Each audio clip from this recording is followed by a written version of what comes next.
kita akan ngebahas salah satu tentang mental health, yaitu gangguan kecemasan bersama dengan Kayola Widya Melani, empathy psikolog. Selamat pagi Kayola. Pagi Kak Indah. Gimana Kayola kabarnya pagi ini? Alhamdulillah baik. Kak Indah gimana kabarnya? Alhamdulillah baik juga. Nah Kayola, pada ngopi pagi hari ini nih Kak, kita mau ngebahas tentang salah satu kesehatan mental. Apalagi generasi Z ini kan banyak banget nih ya Kak, yang udah pada melek tentang kesehatan mental, tentang mental health issue. Salah satunya nih Kak, tentang perasaan cemas. Nah, perasaan cemas sendiri itu apa sih Kak? Oke. Ya, jadi betul banget yang disampaikan oleh Kak Indah bahwa sekarang ini generasi Z ini sudah banyak yang melek gitu ya terkait dengan kesehatan mental. Jadi mereka itu lebih aware terhadap kondisi kesehatan mental mereka seperti apa. Terus udah itu juga isu-isu dan juga berbagai macam permasalahan-permasalahan psikologis yang bisa mereka rasakan gitu ya. Dan emang betul bahwa salah satu yang sering terjadi bahkan di lapangan praktek gitu ya, pada saat saya ketemu sama klien, itu kebanyakan isu yang saya temui itu adalah terkait dengan kecemasan atau anxiety. Jadi sekitar 80%, 70-80% orang datang ke psikolog itu kebanyakan isu utama yang jadi perhatian mereka atau yang jadi permasalahan mereka di awal konsul itu adalah terkait dengan kecemasan. Nah, kecemasan itu apa sih gitu? Kecemasan itu sebetulnya adalah suatu hal yang wajar. Jadi, kecemasan ini adalah suatu perasaan tidak nyaman, perasaan khawatir terhadap suatu hal yang kita antisipasi, yang belum kita ketahui. Nantinya seperti apa, efeknya seperti apa terhadap suatu hal yang masih awam untuk kita gitu. Jadi mungkin kalau misalnya bisa saya sederhanakan nih, kalau Kak Indah berhadapan sama suatu hal gitu yang belum pernah dihadapi, terus udah itu juga yang masih tidak diketahui gimana kondisinya, gimana situasinya, kayak misal mau ada ujian terbaru gitu ya, atau misalnya ketemu sama orang baru, itu kan biasanya muncul perasaan perasaan cemas. Iya, nah itu adalah perasaan cemas gitu. Jadi sebetulnya perasaan cemas pada situasi-situasi dan pada kadar normal itu adalah suatu hal yang normal dan banyak dirasakan oleh orang-orang pada umumnya gitu sih. Oh, jadi rasa cemas itu bisa terkategori normal ya, Kak? Betul. Biasanya gejala kecemasan itu kayak gimana sih, Kak? Oke. Kalau misalnya kita merasakan perasaan tidak nyaman, perasaan cemas, perasaan khawatir gitu ya, mungkin bisa dirasakan oleh Kak Indah juga gitu ya, pada saat menghadapi suatu hal yang baru gitu. Terus udah itu misalnya ada ujian aja. Apa sih yang biasanya dirasakan? Ada beberapa kategori. Kalau misalnya dari kategori fisik nih biasanya deg-degan. Jadi jantungnya, palpitasinya itu lebih meningkat. Terus udah itu juga aliran darahnya juga jadinya lebih kencang ya. Karena aliran darah ke jantung pada saat kita deg-degan itu kan jadi lebih kuat juga gitu. Terus udah itu tangan berkeringat biasanya. Atau misalnya tangan yang jadi dingin. Terus udah itu kadang nih kalau misalnya kita juga merasa cemas gitu ya, ada juga rasa-rasa nggak nyaman di tenggorokan, kayak tenggorokan itu terasa kering gitu. Terus udah itu juga merasa gemetar kadang pada beberapa orang gitu dan lain sebagainya. Itu dari kategori fisik. Nah, terus kalau misalnya dari kategori emosi gitu ya, itu adalah perasaan tidak nyaman itu. Dan kalau misalnya dari kategori behavioral atau perilaku gitu ya, pada saat kita merasa tidak nyaman, itu akan lebih mudah untuk muncul rasa ingin lari dari kondisi tersebut. Karena itu kan membuat kita tidak nyaman gitu. Dan pada saat kita merasa perasaan tidak nyaman gitu, itu juga biasanya membuat emosi kita itu jadi lebih nggak stabil, lebih mudah irritable, atau lebih mudah tersinggung, lebih sensitif, kayak gitu. Jadi ada 3 kategori, kita bisa lihat dari fisik, emosi, sama dari perilaku. Nah, yang tadi Kakak jelasin nih, rasa cemas itu kan normal. Ada gak sih Kak rasa cemas yang sudah masuk disorder atau gangguan mental? Itu rasa cemas yang udah mengarah ke gangguan mental itu seperti apa? Oke. Nah, sebetulnya kalau misalnya dalam ilmu psikologi gitu ya, batasan antara normal dan tidak normal itu sebetulnya ada dalam garis yang kontinum. Tidak ada yang namanya batasan yang jelas antara mana yang normal dan mana yang tidak normal gitu. Jadi pada saat seorang psikolog gitu mau menentukan ini sebetulnya masih di taraf normal atau udah nggak normal sih atau gangguan gitu, kita akan tanya dari beberapa hal. Yang satu frekuensinya seperti apa sih gitu. Sudah sebanyak apa sih rasa cemas yang dirasakan? Apakah sering atau tidak? Terus intensitas yang kedua. Intensitas ini adalah terkait dengan seberapa kuat rasa tidak nyamannya, rasa cemasnya. Semakin tinggi rasa cemasnya, berarti ini semakin tidak nyaman juga kan kondisinya gitu, Iya. secara emosi gitu. Kemudian juga secara bagaimana orang itu bersikap gitu. Nah, yang ketiga ini adalah terkait dengan durasi.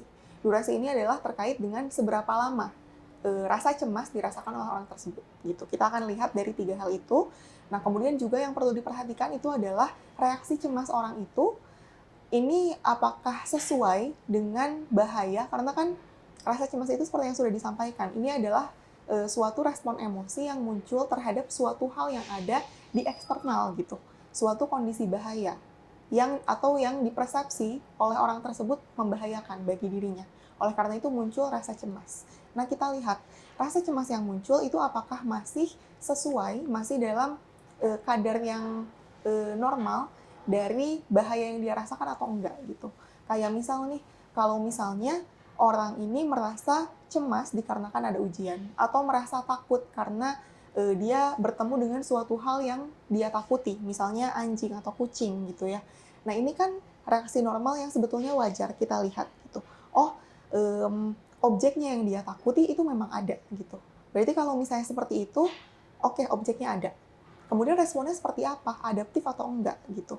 Kalau misalnya pada saat dia mau ujian, pada saat dia bertemu dengan suatu hal yang dia anggap membahayakan, kemudian responnya sampai menangis gitu ya, sampai gemeter, dimana kita bisa bilang mungkin respon emosinya udah kurang wajar gitu ya, atau udah melebihi dari objek yang sebetulnya ada. Nah, itu berarti sudah tidak adaptif gitu. Jadi kita perlu lihat dari beberapa hal sebetulnya. Nah, salah satu pemicu gangguan kecemasan yang berlebihan ini biasanya apa sih, Kak? Oke, terkait dengan pemicu gitu ya. Nah, tadi mungkin belum saya sampaikan beberapa jenis dari gangguan cemas gitu ya. Gangguan cemas ini ada beberapa hal. Jadi yang pertama ini adalah gangguan kecemasan menyeluruh, atau kalau misalnya kita biasa sebutnya generalized anxiety disorder. Generalized anxiety disorder ini apa sih? Biasanya generalized anxiety disorder ini kecemasannya tidak spesifik gitu. Jadi orang ini bisa merasa cemas dalam kondisi apapun.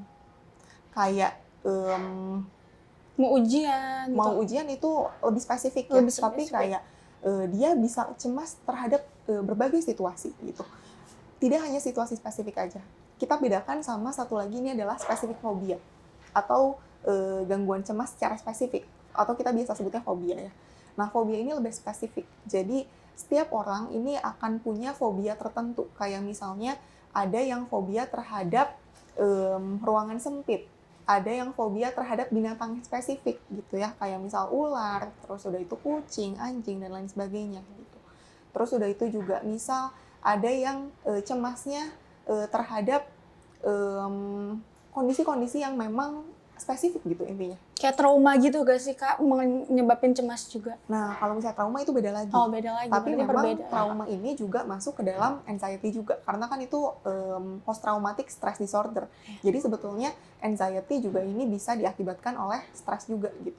Jadi ada generalized anxiety disorder yang lebih menyeluruh, tidak spesifik di semua keadaan itu dia bisa merasa cemas. Terus udah itu ada spesifik fobia gitu ya. Bisa kepada binatang, bisa kepada situasi tertentu, dan lain sebagainya. Terus ada social phobia atau social anxiety disorder. Nah, kalau ini lebih spesifik pada keadaan sosial, di mana biasanya ini muncul dikarenakan seseorang itu takut akan penilaian sosial dari orang lain, takut akan pandangan negatif terhadap orang lain. Biasanya ini juga sering muncul nih, selama saya praktek, social anxiety disorder ini cukup banyak terjadi gitu. Terus selain itu juga yang disebutkan tadi, ada post-traumatic stress disorder. Post-traumatic stress disorder ini apa sih? Post-traumatic stress disorder ini adalah suatu kecemasan gitu ya, yang muncul dikarenakan adanya peristiwa traumatis di masa lalu, yang kalau misalnya ada situasi-situasi atau kondisi-kondisi tertentu yang cukup mirip dengan kondisi traumatis yang pernah dia rasakan, ini dia merasa cemas gitu. Dan yang kelima ada gangguan panik. Kalau panic attack gitu ya, atau panic disorder ini adalah perasaan cemas atau gangguan cemas yang biasanya terjadi dikarenakan situasi yang memang tidak bisa ditebak juga gitu, bisa muncul kapanpun juga gitu. kita harus lihat juga gitu, gangguan cemasnya itu apa sih? Karena seperti tadi disampaikan, karena ada beberapa klaster gitu ya dari gangguan cemas ini, otomatis pemicunya akan berbeda bagi setiap orang gitu. Tapi biasanya gangguan cemas ini jadi gangguan gitu dikarenakan memang persepsi orang tersebut terhadap keadaan yang membahayakan bagi dia itu lebih tinggi dibandingkan dengan bahaya yang memang muncul gitu. Jadi secara kognisi ini juga ada persepsi bahwa dia ini tidak mampu untuk menghadapi bahaya atau menghadapi perasaan-perasaan cemas yang dimunculkan oleh objek tersebut gitu. Jadi memang persepsinya itu yang perlu diperbaiki juga, bahwa sebetulnya objek yang membuat dia cemas itu tidak lebih besar dibandingkan apa yang dia persepsikan gitu. Nah Kak, pemicunya apa aja sih yang menyebabkan gangguan kecemasan ini? Oke. Nah, kalau misalnya ditanyakan terkait dengan pemicu dari gangguan kecemasan, ini akan berbeda setiap orangnya gitu. Karena untuk klaster dari kecemasan sendiri ini ada beberapa hal gitu. Jadi yang pertama, spesifik fobia. Spesifik fobia ini biasanya lebih spesifik gitu. Karena kan emang ada spesifik fobia. Jadi orang yang memiliki spesifik fobia itu pasti memiliki kecemasan yang memang lebih spesifik terhadap suatu hal tertentu. Kayak misalnya dia takut terhadap binatang tertentu.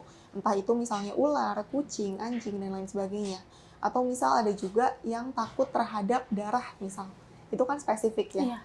Terus juga misal terhadap situasi-situasi tertentu yang lebih spesifik. Kayak misalnya situasi di mana banyak orang. Atau situasi di tempat sempit gitu. Jadi ini adalah situasi-situasi yang lebih spesifik. Terus yang kedua ada generalized anxiety disorder. Generalized anxiety disorder ini situasi kecemasan yang tidak memiliki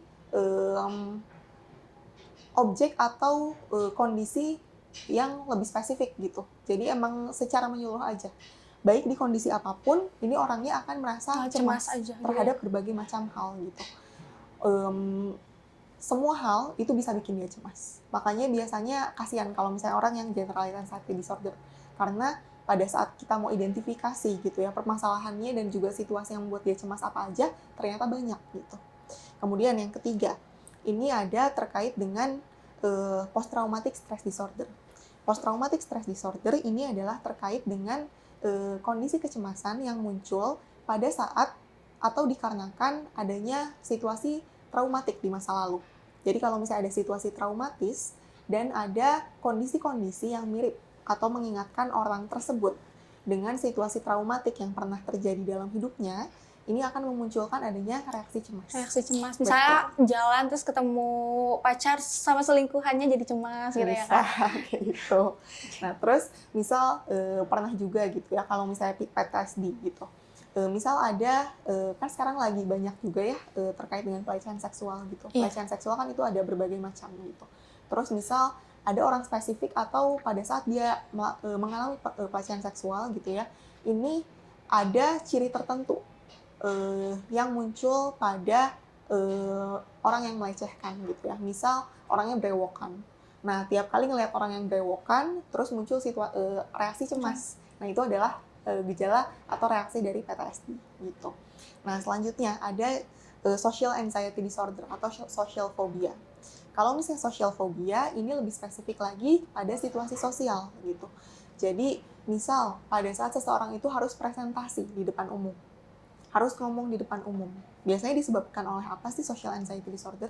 Social anxiety disorder ini biasanya terjadi dikarenakan orang ini takut akan penilaian negatif dari orang lain.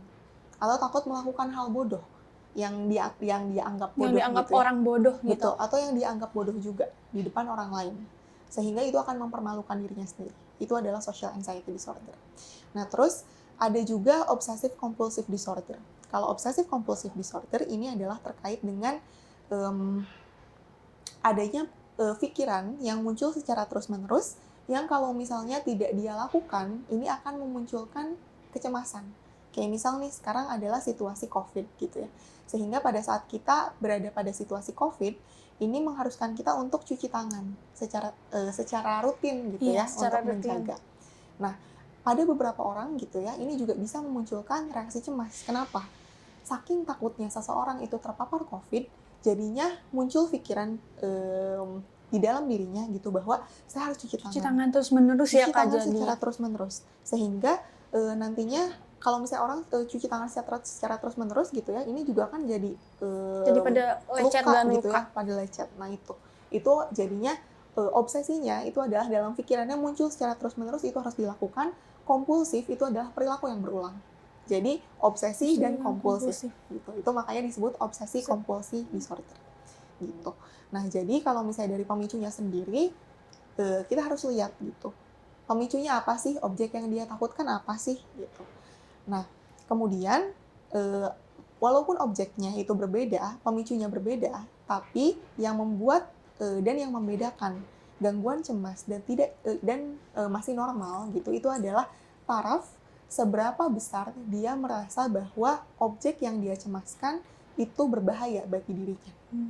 Kalau misalnya dia merasa bahwa itu sangat membahayakan dirinya gitu ya, dimana sebetulnya secara real nggak seberbahaya itu. Kayak kucing nih misal, kucing kan sebetulnya tidak berbahaya Tidak gitu berbahaya. ya. Tapi orang yang takut kucing itu bisa mempersepsi kucing itu semenakutkan itu. Nah, itulah pemicunya adalah di persepsi juga, di kognisi. Seberapa besar dia menganggap bahwa situasi atau objek yang menurut dia membahayakan itu membahayakan bagi dirinya. Kalau misalnya persepsinya itu udah salah, itu bisa memunculkan reaksi cemas gitu. Nah, Kak Yola kan tadi udah ngasih tahu nih tentang gimana sih cara mengatasi gangguan cemas. Pertanyaan terakhir nih Kak, kapan sih seorang itu harus menemui profesional saat mengalami gangguan kecemasan? Oke. Nah, sebetulnya terkait dengan kapan sih seseorang itu harus datang ke profesional gitu ya. Tidak harus pada saat sudah parah gitu. Karena sebetulnya rentang seseorang gitu ya merasa bahwa ini sudah membahayakan bagi dirinya itu beda bagi setiap orang gitu. Tapi kalau misalnya seseorang itu merasa bahwa ini sudah mengganggu untuk saya, ini sudah tidak adaptif untuk saya gitu, itu dipersilahkan untuk mendatangi profesional gitu.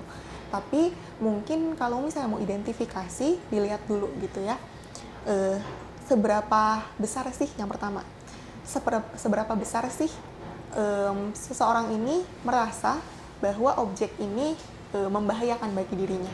Apakah masih sesuai dengan kondisi real atau tidak. Kemudian yang kedua, responnya pada saat menghadapi objek yang membuat dia cemas itu seperti apa. Apakah responnya masih objektif atau enggak. Respon yang adaptif itu seperti apa sih? Respon adaptif itu walaupun takut tapi masih bisa untuk dihandle, masih bisa untuk dikontrol. Tapi kalau misalnya sudah tidak terkontrol, dalam artian misal sudah sampai teriak, menangis, terus udah itu juga sampai gemeter gitu ya, sampai ingin melarikan diri dari kondisi tersebut secara terus-menerus, itu berarti sudah kurang adaptif gitu. Nah, kemudian yang ketiga, balik lagi. Dari subjektifnya, apakah ini sudah mengganggu bagi diri dia atau tidak? Kalau misalnya menurut dia mengganggu, sampai mengganggu fungsi kehidupannya sehari-hari, ini berarti sudah bisa untuk dikatakan kurang adaptif juga dan disarankan untuk mendatangi profesional untuk bantuan lebih lanjut, seperti itu. Oke deh Kak Yola, makasih loh ya Kak untuk informasinya tentang gangguan kecemasan. Nah, ada gak nih Kak pesan-pesan untuk sahabat Rusni di rumah yang Kakak mau sampaikan tentang mental disorder atau mental illness lainnya? Oke sahabat Rusni, jadi terkait dengan mental health awareness yang saat ini sudah meningkat gitu ya, ini juga sangat baik dikarenakan kita jadi tahu terkait dengan beberapa hal yang baik untuk kita, yang juga menjadi batasan bagi diri kita, dan juga kita menjadi tahu kapan sih kita harus datang ke profesional atau enggak. Nah, secara spesifik yang hari ini kita bahas terkait dengan gangguan kecemasan gitu. Nah, sahabat Rusni juga perlu untuk menyadari bahwa tidak semua rasa cemas ini adalah rasa cemas yang abnormal atau tidak wajar. Karena seperti yang sudah disampaikan, rasa cemas ini sebetulnya adalah emosi yang wajar, emosi yang normal dirasakan oleh semua orang, yang merupakan emosi-emosi tidak nyaman, cemas, khawatir, dikarenakan akan menghadapi suatu hal yang dipersepsikan membahayakan bagi seseorang gitu. Nah, tapi yang perlu diperhatikan lagi, kalau misalnya mau mengidentifikasi apakah rasa cemas ini normal atau tidak, perlu diperhatikan 3 hal. Yang pertama, itu adalah identifikasi. Kira-kira persepsi saya terhadap kecemasan ini apakah sudah sesuai, apakah memang real, nyata, sesuai dengan objek yang saya cemaskan atau tidak. Kalau misalnya rasa cemasnya ternyata melebihi dari kondisi real yang ada, itu berarti memang ada suatu hal yang masih perlu untuk digali lebih lanjut dan perlu diperbaiki. Kemudian yang kedua, bagaimana sih respon dari sahabat Rusni saat menghadapi kondisi kecemasan tersebut? Apakah kondisi kecemasannya masih adaptif atau tidak?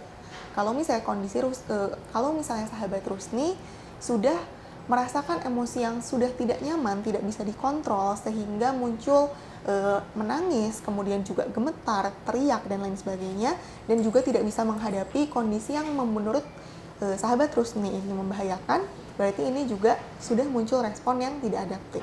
Nah, kalau misalnya sahabat Rusni merasa bahwa hal ini mengganggu sahabat Rusni, dipersilakan untuk datang ke profesional untuk bantuan lebih lanjut. Oke, terima kasih Kak Yola untuk pemaparannya pada pagi hari ini. Ya, demikian sahabat Rusni untuk ngopi pagi hari ini. Sampai jumpa di ngopi selanjutnya. Salam sehat.